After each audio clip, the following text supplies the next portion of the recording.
Welcome to Nasdaq Trade Talks. I'm Jill Malandrino, global markets reporter at Nasdaq, with daily insight on the Nasdaq-100 index, or the NDX, which is made up of 100 of the largest domestic and international non-financial innovative companies listed on the Nasdaq stock market. The NDX has been the barometer for U.S. large cap growth and also one of the best performing indexes over the last decade and a half, not to mention one of the most liquid index ecosystems in the world. Joining me this Wednesday afternoon, we have Ryan McCormack, Factor and Core Equity Strategist at Invesco, to discuss Nasdaq-100 weekly performance relative to the S&P 500. And of course, we'll take a look at PPI data.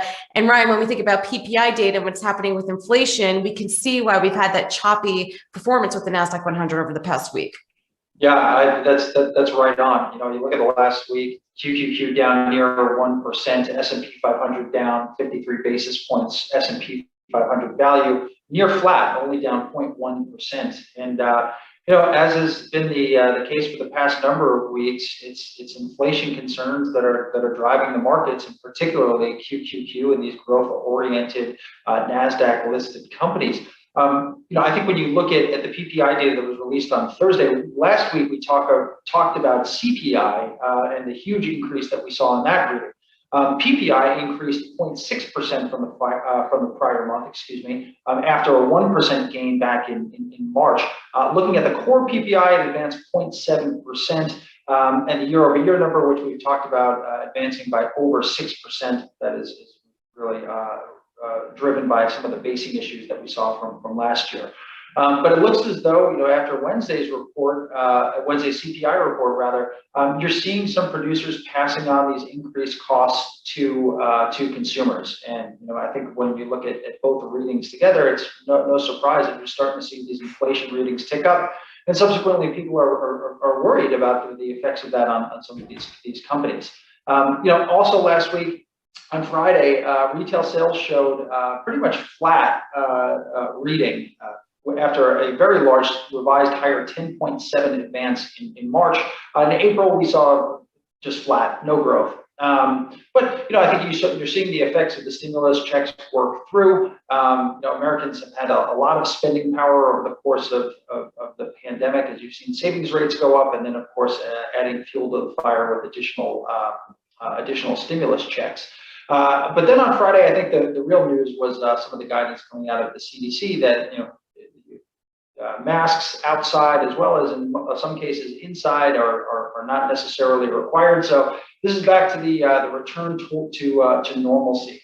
I think as we're looking at future economic readings tomorrow, namely, it'll be important to keep an eye on some of the employment figures, both from the initial claims, but maybe even more importantly, the continuing claims.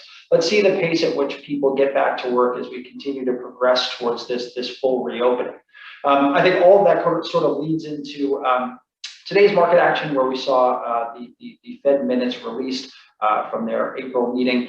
We won't hear from the Fed again, or their next meeting, not until June. But you know, if you look at some of the concentration, at least from what folks were looking at in the minutes, again, all around inflation. As we've talked about a number of times, these inflationary pressures seem to be transitory. From the Fed's perspective, supply chain bottlenecks, which hopefully will be evaded a little bit as we hopefully start to see people get back to work. But you have a lot of this pent-up demand. You know, you've already kind of seen the dynamics here with some of the supply side issues. You have Washington talking about some relief to maybe increase our semiconductor manufacturing here domestically. You have a number of states that are rolling back some of the federal unemployment benefits, looking to do away with those in an effort to get people back to work. But you know, at the end of the day, the Fed is talking. They're cautiously optimistic on the outlook. There are some transitory inflationary pressures, but largely, I think the Fed is comfortable, and no change in policy nor talk of tapering for some time.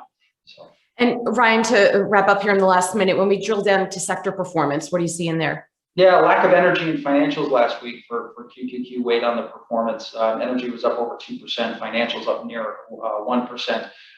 You know, some security or individual security differences in industrials also weighed on QQQ performance. But energy and financials has been sort of this reopened trade, and last week were the largest detractors for relative performance on QQQ. All right, Ryan, appreciate the insight as always. Thanks for joining us on Trade Talks, and thanks for joining me. I'm Jill Malandrino, Global Markets Reporter at Nasdaq.